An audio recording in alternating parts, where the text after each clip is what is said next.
Okay, I haven't had to do one of these for a while, but based on the changes that we've been seeing lately, this is probably the only relevant masteries that have changed. I think Olaf was someone that would go for verb battle most of the time, but this new mastery, Warlord's Bloodlust, which got reworked, is really good on him because it synergizes with his passive and the missing health. It just makes him a lot harder to kill, and then it's really nice to have this extra sustain because you can go for Merciless, which is a lot of damage you're going to want when you're closing in on your target. So somebody might think that because Olaf is like the sustain king, you want to go more sustain and you want uh, even more regeneration and lifesteal.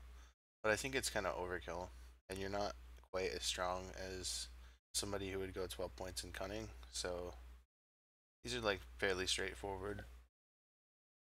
Only really only thing to note is like the only thing really of note is that Oppressor will be decent amount of damage after your axe slow. So Oppressor will be something better to snowball with, and Bounty Hunter will be probably the better choice most of the time. Uh, Unless you're planning on splitting the whole game, then Oppressor is much better. I guess no, I guess you don't really get. You won't necessarily 1v5 them. Maybe Oppressor is better on Olaf.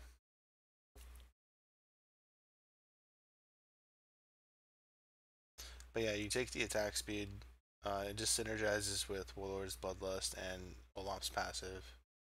Double-edged sword also, and then it's basically everything in the offensive tree synergizes with his kit so well that it's like almost a moot point to even talk about it. And then Savagery, it has proven to be very effective for lane control, and it's very noticeable when you don't have it. Secret Stash, this is another decision point.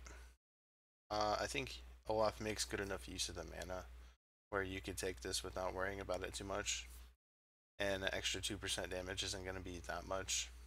Whereas Secret Stash might give you another uh, couple of spells, which is much more important.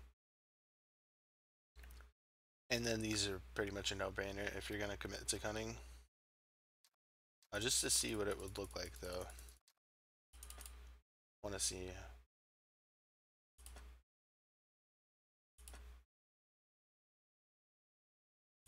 Perseverance, that would actually be a pretty good setup on Olaf. I'm still saying that Savagery, Secret Stash, Merciless, and Bandit are better than these, but if you wanted to play purely tank, then this is the masteries you would go. If you're trying to play Assassin Olaf, or like split push Olaf, then you go with Cunning Tree.